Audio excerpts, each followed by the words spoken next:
Kiss kept at a steady pace in the 1970s, releasing an album almost every 6 months.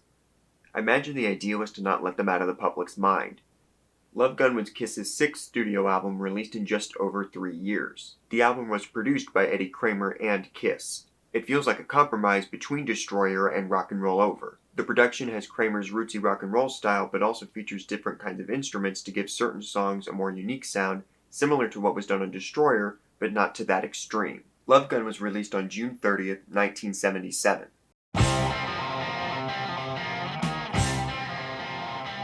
The album opens with a killer riff that builds into one of Kiss's best songs. Like with I Want You, Ace Frehley and Paul Stanley share the guitar solo. The song, written by Paul, is the record's best. It's loud, intense, catchy, and features terrific lyrics. Paul said, "I Stole Your Love came quickly.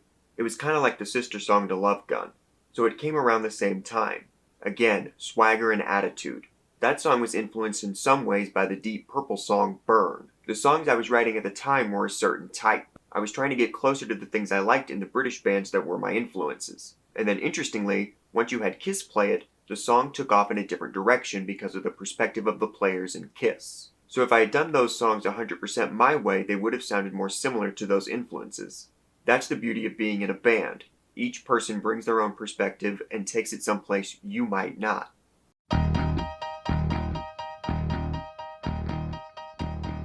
Written by Gene Simmons, the original demo for this song featured Eddie Van Halen on guitar and Alex Van Halen on drums. Gene had produced Van Halen's initial demo and intended to produce their first record, but that didn't ultimately happen. Gene said, "Christine 16 was written on keyboards. I've always been a fan of the original doo-wop records. Instead of having a solo, the guys would talk. Even Elvis did that. This was the day before saxophones and guitars would take solos in the middle of a song. The talking part in the song sounds to me like a dirty old man. Sounds like a guy on the telephone. Ace hated it when he first heard it. He said, 'That's not rock and roll.' And I'm going, 'Well, guess what? It's going to be on the record.'" Paul said, "I was writing a song called Christine 16, and Gene liked the title, so he stole it, which isn't unusual because I stole the title of Black Diamond from him." Kramer said, "I played piano on it. Gene was standing next to me, but he didn't play it, I played it. He actually coached me on how to play like a Neanderthal person. The song is wonderfully catchy with great vocals. Obviously, it's a little creepy with a, at the time, nearly 30-year-old man singing a song about wanting to have sex with a 16-year-old, but the song is 40 years old at this point, so it's not a big deal."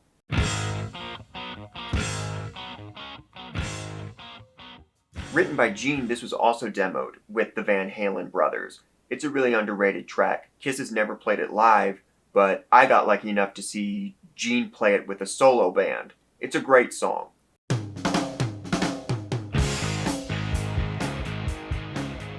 Written by Ace, this is his first lead vocal on a track. He said, "I got electrocuted in Florida and I survived. The guy said, 'Why don't you write a song about getting electrocuted?' And I came up with Shock Me. I knew it was definitely a good riff. Paul and Gene pushed me to sing lead vocals on the song. They said, 'It's time you should do a lead vocal.' I was still nervous and I ended up singing it on my back." Paul said, "To me, Shock Me is arguably the best song Ace wrote by himself. It's by far and away in a class by itself.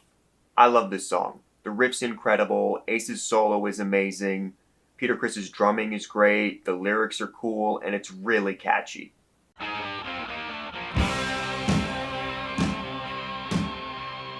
Written by Paul, this song was an attempt to recapture the magic of Rock and Roll All Night. Despite that, I think it's a fun and catchy song. Paul said, "There were elements in Tomorrow and Tonight that actually came from Mott the Hoople. There's a Mott the Hoople song called Golden Age of Rock and Roll. I liked that, so there was some of that song in it. And it was also one of those, let me see if I can write another Rock and Roll All Night. You usually can't write two of the same song and have them both be great." Engineer Corey Stasiak said, "The background vocalists that sang on Tomorrow and Tonight were Tasha Thomas, Raymond Simpson, Valerie Simpson's brother, and a woman named Hilda. They made up the cassettes."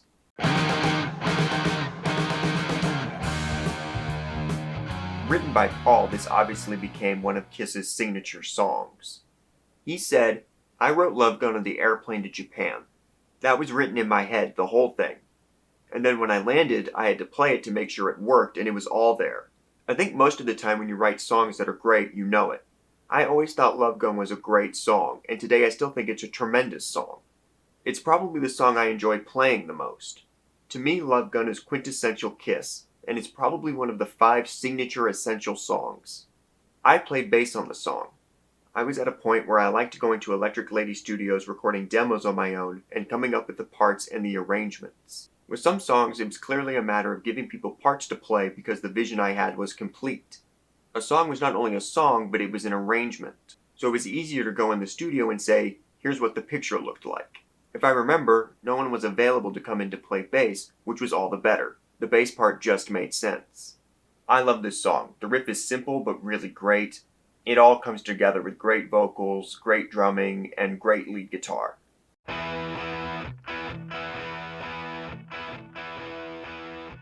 Written by Peter and Stan Penridge, this song is Peter's only vocal track on the record. And I will say that is kind of a problem.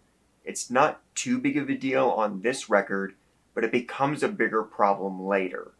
Kiss wasn't a band at this point. The 4 guys had their own songs. They didn't collaborate.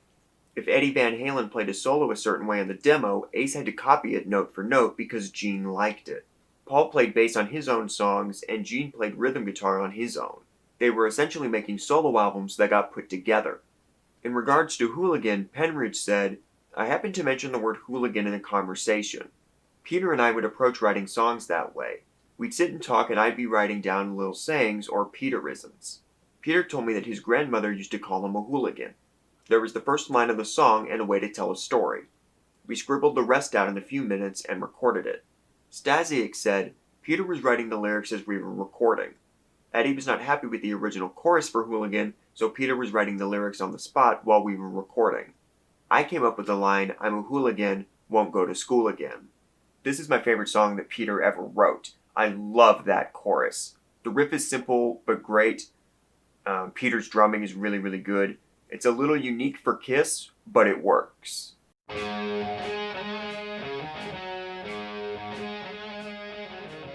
Written by Gene, this is another song I got to see him play live with a solo band. It's a really underrated track with a wonderful riff. It really sticks out from a lot of the Kiss catalog. Musically, I think Gene really outdid himself with this one. It's cool. Gene said, there was a book that I had started reading about the idea of lycanthropes. Werewolves were always a fascinating kind of Jekyll and Hyde idea, that you were a human being but only kind of. We brought in Jimmy Mallon, a longtime friend of ours who was one of the top percussionists. He was in a group called Ambergris. It was like congas, and that's me on guitar. I assume Gene is referring to rhythm guitar. I believe the solo was Ace, and it's incredible.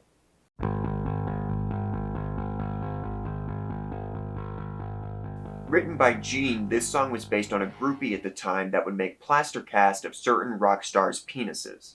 Gene said, the plaster casters were groupies out of Chicago. These girls had a very healthy hobby of taking plaster cast of various appendages and keeping them as mementos. That always fascinated me, so I wrote a song about it. I like the song, but the production lets it down a little bit, so it ends up being my least favorite song on the record. The version on Unplugged is a lot better.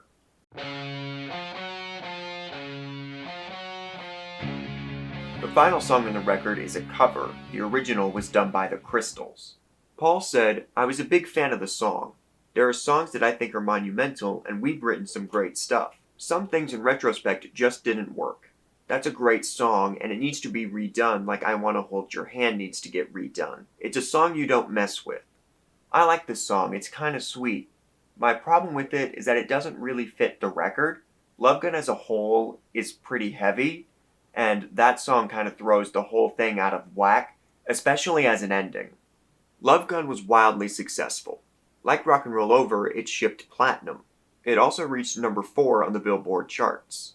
In my Rock and Roll Over review, I said 3 albums were tied for my favorite. This is the third, with Destroyer and Rock and Roll Over being the other 2. I love the production and the songs are great. A lot of the songs are standout favorite tracks for me. But wait! There's more! After Love Gun's success, it was decided to do a second Alive. Kramer and Kiss produced it together. Sonically, I don't think it's as strong as the first one, but I prefer the songs on the second one. It's a great album. Some of the songs are manufactured because the band didn't actually play them live. This includes Hard Luck Woman and Tomorrow and Tonight. The band decided to write and record 5 new songs because they felt they didn't have enough material for the album. Unfortunately, Ace was barely involved. Gene said, "When we finally went into the studio, Ace simply never showed up. We had to use other guitar players like Bob Kulick and Rick Derringer. Ace was more furious than ever. 'How could you do it without me?' he raged.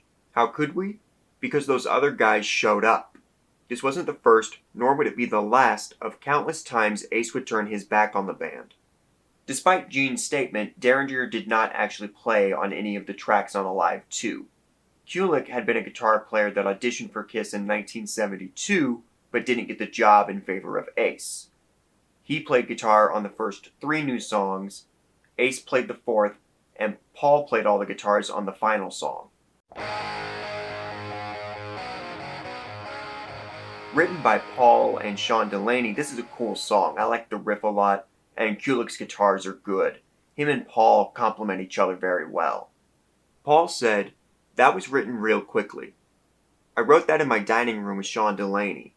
I don't have any real connection to All American Man. At that point, I was struggling to come up with songs. I have to say that when I was having trouble writing sometimes, I would have people come around keeping me in one place until I came up with something." Kulick said, "I played lead guitar on that song. Paul's a really good rhythm player when he puts his mind to it. I always thought he had a Keith Richards thing going on. To me, Paul had that sloppy yet precise kind of attack rhythm guitar vibe, which to me worked for all the stuff that he writes. All the stuff he comes up with, like All American Man, fits the motif of his playing."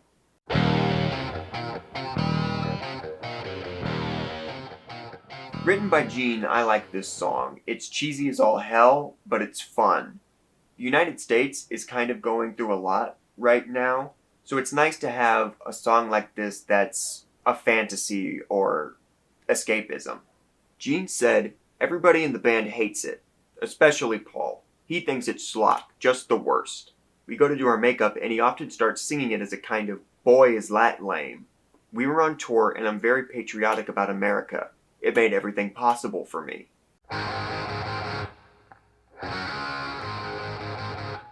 Written by Gene, this is my least favorite of the 5 songs. It's not the worst, but I don't love it. It's just kinda dull. Gene said, "I like the drums on Larger Than Life. I did an interview with the guy and he said, 'What is it about you with girls?' I said, 'Well, I'm not the best looking guy in the world. I'm not the richest guy in the world. I'm not this or this or this.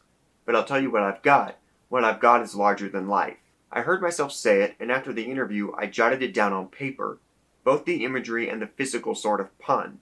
Physically and figuratively speaking, larger than life just sort of happened very naturally. I picked up the guitar, and there it was."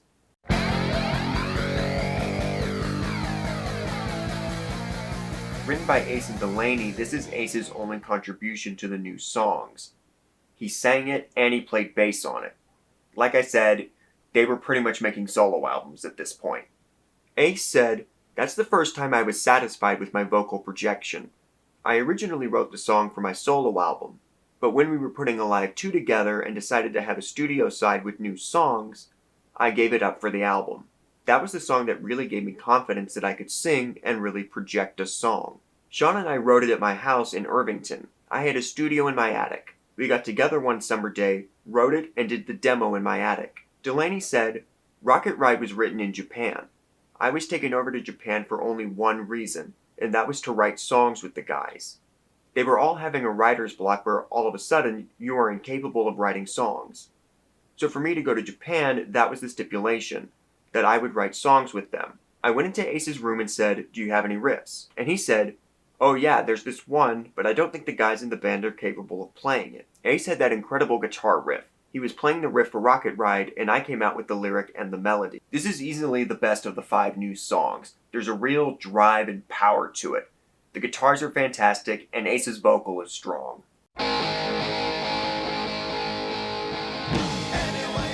This is a cover of a Dave Clark 5 song that Paul really wanted to do.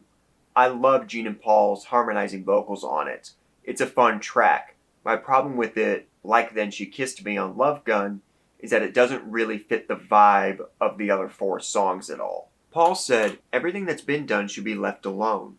Nobody should remake old films, and nobody should remake old songs. You can't do them better than they were initially done. Spontaneity isn't something that you can recreate. Spontaneity is what it is because it's that initial burst of energy." One of my favorite old songs was a Dave Clark 5 song called "Any Way You Want It," which Gene and I just loved. We went in and did it on a live too, and it's good. But the difference between our version and the original version is the original version sounded like it was going to fall apart any minute because there was so much energy in it, and when we did it, it was too studied. "Any Way You Want It" was chaos on the original. What we did was try to construct chaos, and that doesn't work the same. When Dave Clark 5 did it, it just sounded bombastic, which is part of what made it so great.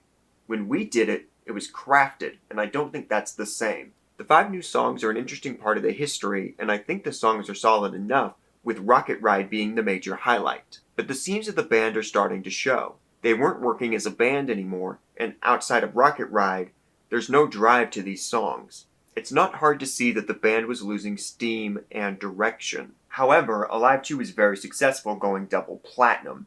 It's a major highlight of the catalog that I love.